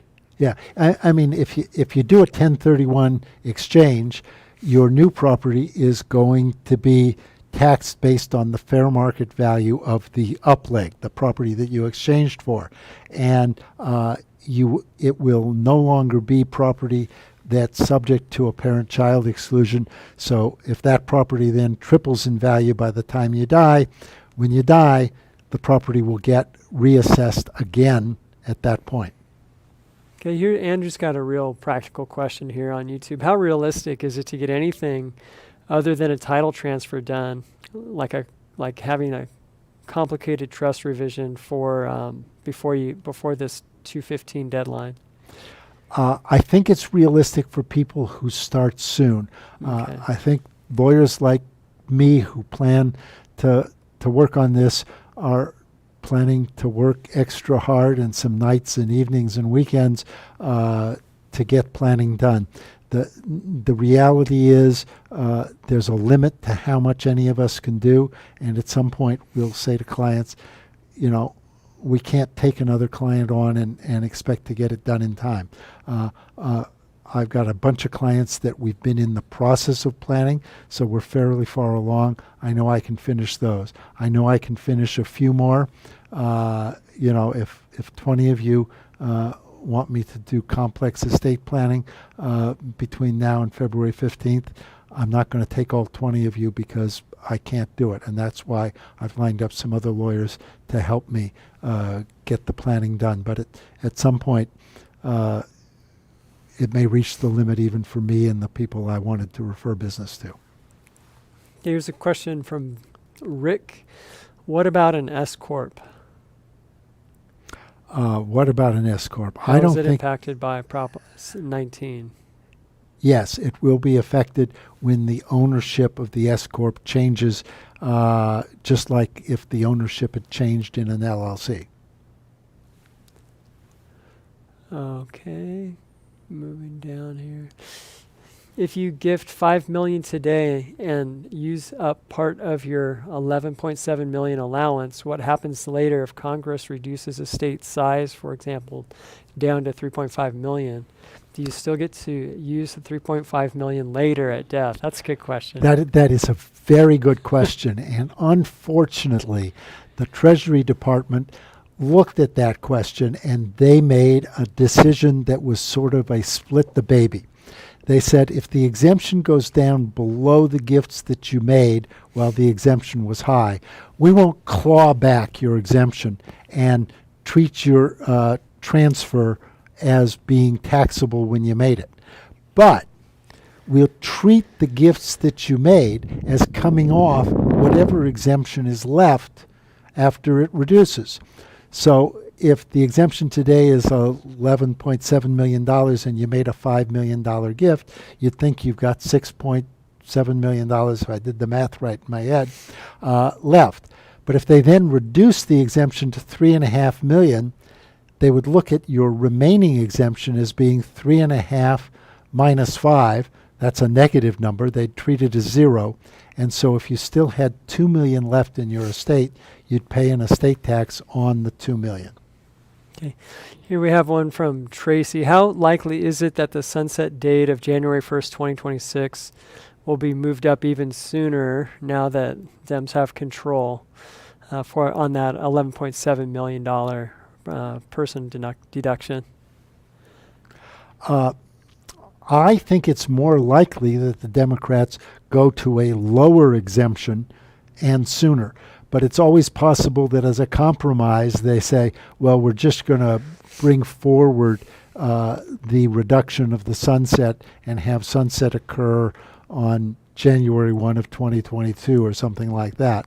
I think they're likely to just lower the exemption even more than the sunset amount.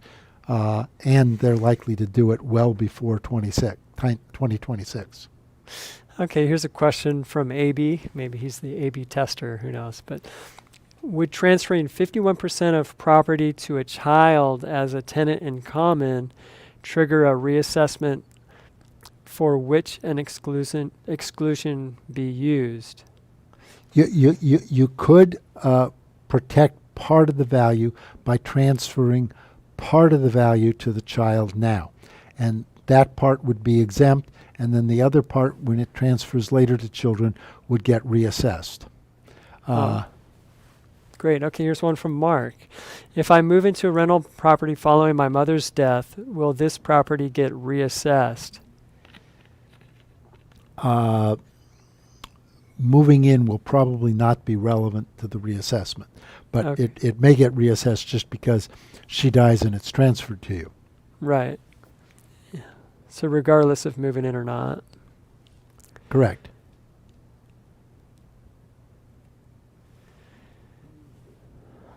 Okay, Alexis, if you do a 1031 exchange after February 16th to another state, will Prop 16 still apply? Or Prop 19 still apply? Try that one again. Okay, Alexis wrote, if you do a 1031 exchange after February 16th to another state, will Prop 19 still apply? Prop 19 won't matter to you if you do a 1031 exchange because it's a new piece of property. So whether you exchange for property in California or out of California, it's just going to get reassessed based on the rules in whatever state it's located in. If you exchange for California property, it'll be assessed based on the market value of the up leg in the California deal. If you exchange for Florida property, it'll be assessed based on Florida rules. Okay, do differential development. Do I understand the primary residence child-parent transfer? Your example of $20 million home goes to the child at death. I think you said there's no reassessment plus a step up in basis if it still exists. Is that right? No. If you're going to, it depends on when it's transferred. If you make the transfer so that it is a property tax transfer effective on February 15th, no reassessment.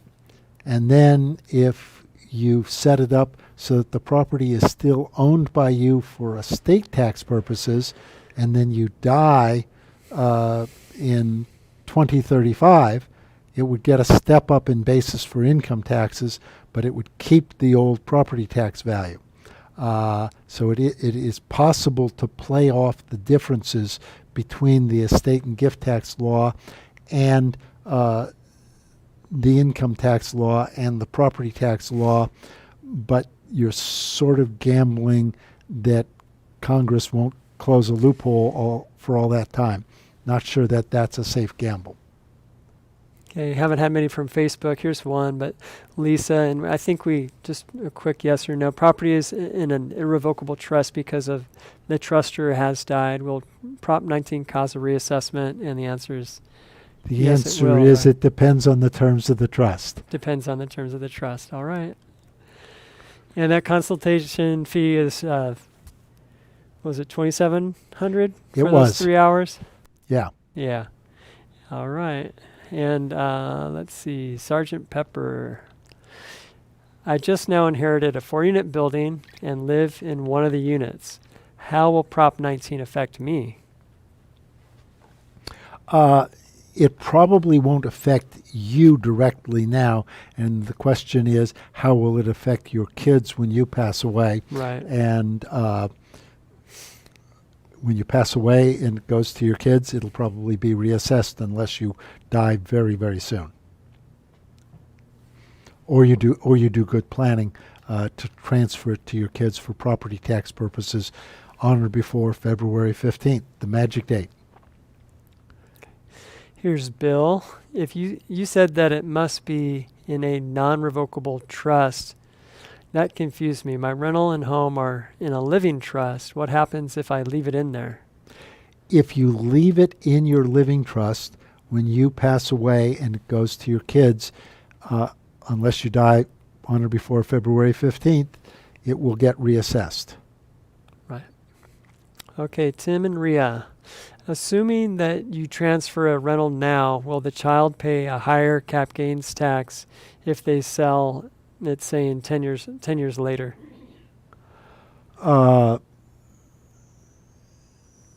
It shouldn't cause them to pay more capital gains taxes than you would have paid unless they are in a higher bracket than you are at that time. If you asked me to bet on capital gains tax rates 10 years from now, unfortunately, I would bet that they'll be higher than today's. Yep. But I would bet that every tax is going to be worse in 10 years than it is today. Yep. Okay, Bob G. He's like, what is the clawback? I've heard of it and read it about 3 times today already. Okay, we're really talking about an anti-clawback regulation that says we're not going to collect additional taxes based on gifts that were given before a change in the exemption if the new exemption is lower than the amount that was excluded when you do the gift now.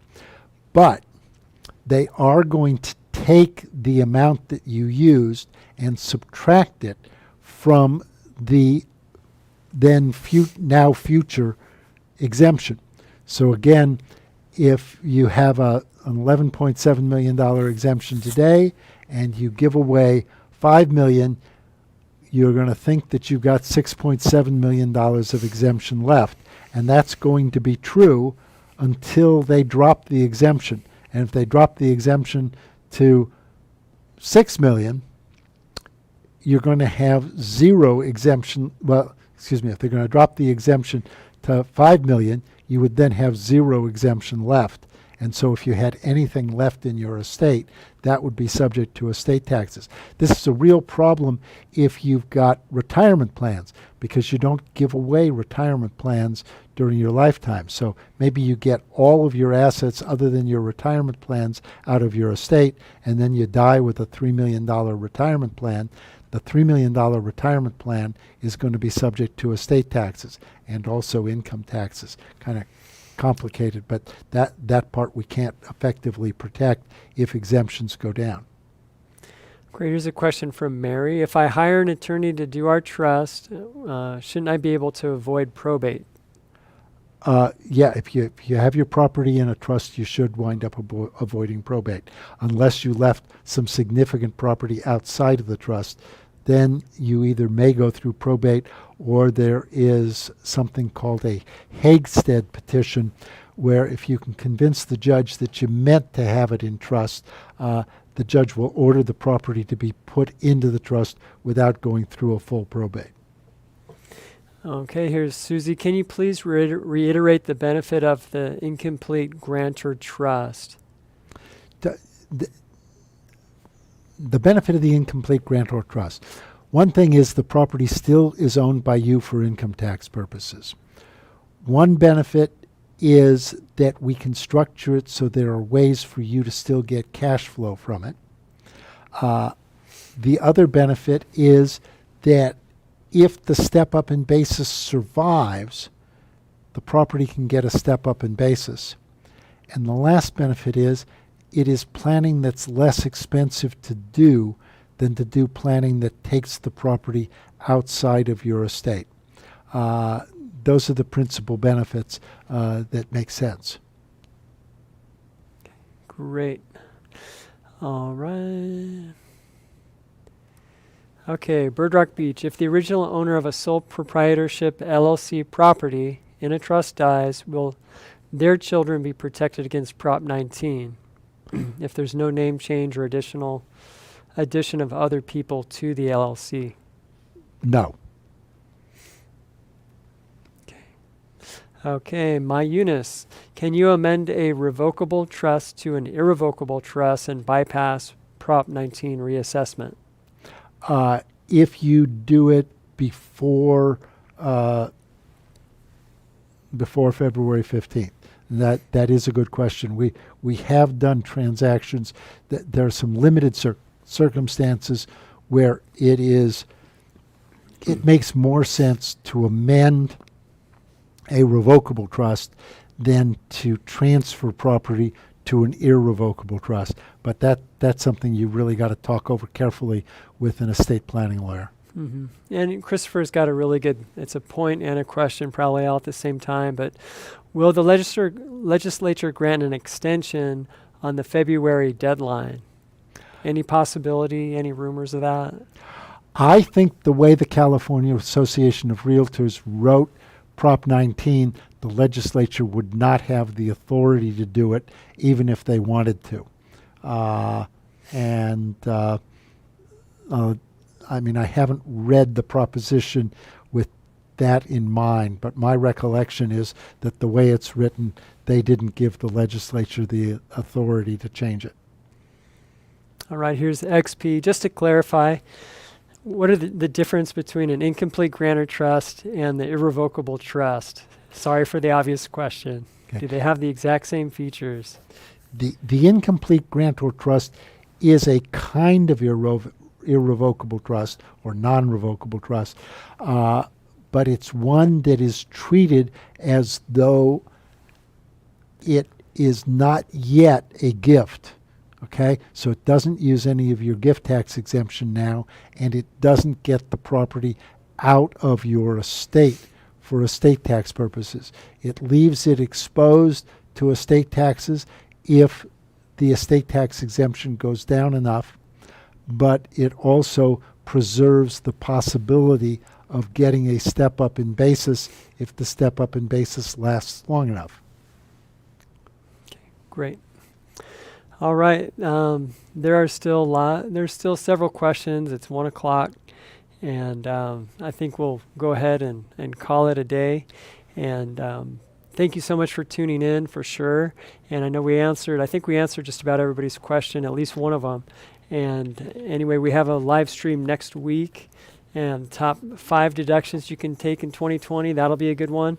And again, we had one at 10 o'clock that was just incredible about cost segmentation or segregation. And anyway, that one was really, really good. And anyway, so go ahead, if you like the content, go ahead and give it a like. And if you want more of this kind of content, hit the subscribe button, and put that notification bell on, and then you'll be able to get that all the time. You'll know when we're going live. And then also, if you are not on our free email newsletter list, go ahead and go on the website at aoausa.com, and you can go to the bottom of the homepage there, and you will see a little sign up for that, and you can do that. And so again, AOA, we're here to try to help keep you in the know, and that's what it's all about. And this is really good timing on this, and so I hope it was beneficial for you. And we will see you next week.